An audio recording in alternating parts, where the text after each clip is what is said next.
What's good, Wrestle fans? I'd like to welcome you to the first ever episode of Turnbuckle Takes Smackdown, your one-stop shop for breaking down all the action, drama, and chaos on WWE's Blue Brand. My name is Dion, and I'm mainly here because my girl and my cat are tired of hearing me talk about wrestling. But maybe I can turn the cat around. Anyway, I know all of our attention spans are cooked thanks to our TikTok addictions, so let's get that dopamine fix we all crave and scroll to the first segment. WWE Champion Cody Rhodes meets with Joe Tessitore for an interview, and let me tell you, the American Nightmare was fired up. He gave respect and props to KO's talent, but made it crystal clear. KO likes to take the easy way out, and Cody reminds us that he is that guy.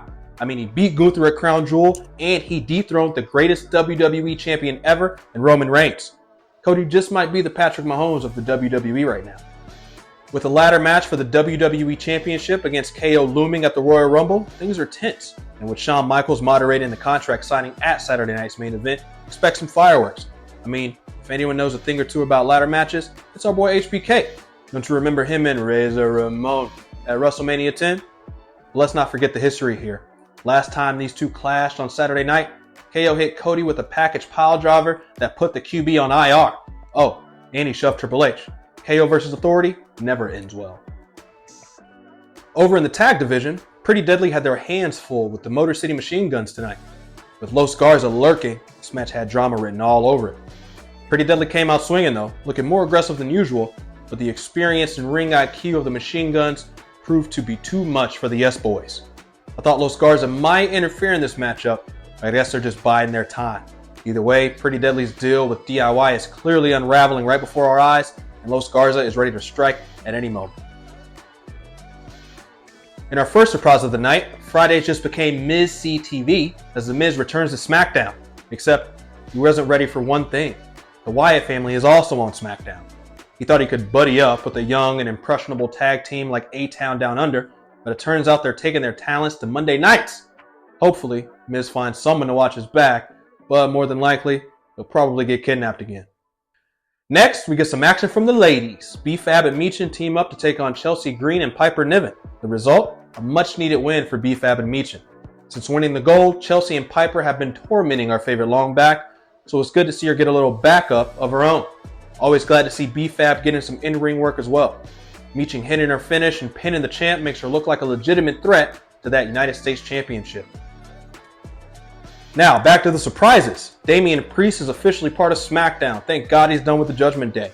And who is he facing in his debut? None other than Carmelo Hayes. Melo's been writing checks his mouth can't cash lately, and Priest made him pay by hitting a sick old-school crossbody as well as a signature South of Heaven. After a fantastic match that showcased contrasting styles, Priest's power proved to be too much for Melo. With the WWE Championship picture crowded already, Priest could take on Shinsuke Nakamura for the US title somewhere down the line, or even challenge our boy Jacob Fatu and run a King of the Streets program. Either way, Priest's addition makes SmackDown even more stacked. Next, we get a massive segment where the top women in the WWE announce their Royal Rumble entries. Rhea Ripley, Bianca Belair, Liv Morgan, Nia Jax, Naomi, and more took center stage.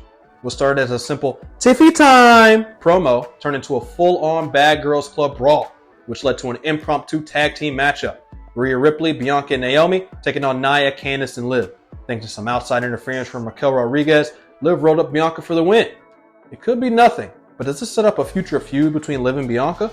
If so, I'm here for it. Hear me out. When this transfer talk first started, we did see Dominic and Nick Aldis having a secret conversation. Could Dirty Dom be plotting to get rid of the Judgment Day's Liv Morgan problem? Man, love stinks. And back to the mid-card. Apollo Crews picked up a big win over Johnny Gargano after DIY tried their usual shenanigans.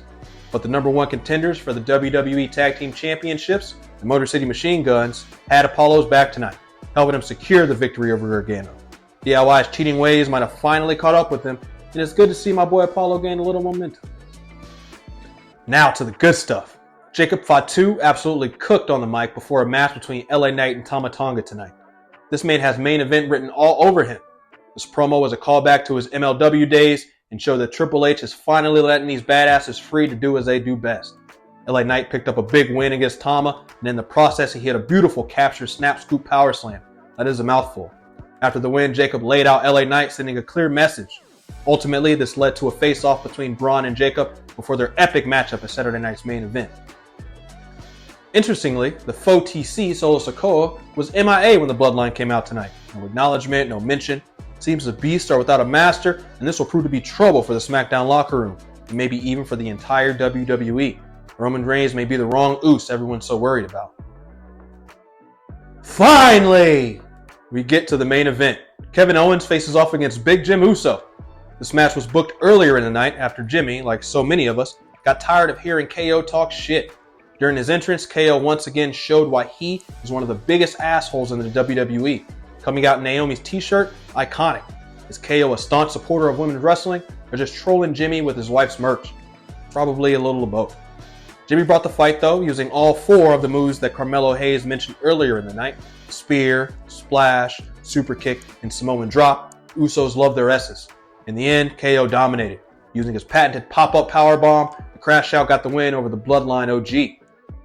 Post-match, Cody Rhodes came to Jimmy's aid after KO tried to put him through a table. This is the least Cody could be doing after leaving Jimmy for dead against the Bloodline just a couple weeks ago. With tensions at an all-time high, the contract signing this Saturday is going to be explosive. HBK better have some sweet chin music ready. Alright Wrestle fam, that wraps up another Friday Night Smackdown. Here are my thoughts. It's a decent show and we got some good build-up for Saturday night's main event. It felt like there was a better balance between story development and in-ring action tonight. I love seeing all the superstars from the women's division grace my TV screen, even if it was because Triple H hit the panic button after forgetting to promote the Ladies Rumble until now. Some of my favorite moments from tonight include Damian Priest debuting on SmackDown and getting away from the Judgment Day, Jacob Fatu's dope-ass MLW-inspired promo, and our second Charlotte Flair video package announcing her long-awaited return and entry into this year's Royal Rumble. Thank you, Rick. And some of my not-so-favorite moments were The Miz looking miserable in his return to SmackDown. See what I did there? When is the booking going to show some respect to a Grand Slam champion like The Miz? We got some tag team action, but yet again, no Street Profits. But I guess that's what happens when you take away DEI. And lastly, Carmelo Hayes getting beat up during his own sneak attack against Jimmy Uso. I guess Melo does miss. Well guys, that's it for another Turnbuckle Takes. What'd you guys think of tonight's SmackDown? Do you think Sami Zayn will do the right thing and help his boy Kevin Owens? Do you think Jacob Fatu will dog walk Braun Strowman this weekend? And how do you feel about Damian Priest moving over to the blue brand? Remember to comment, like, and subscribe for more.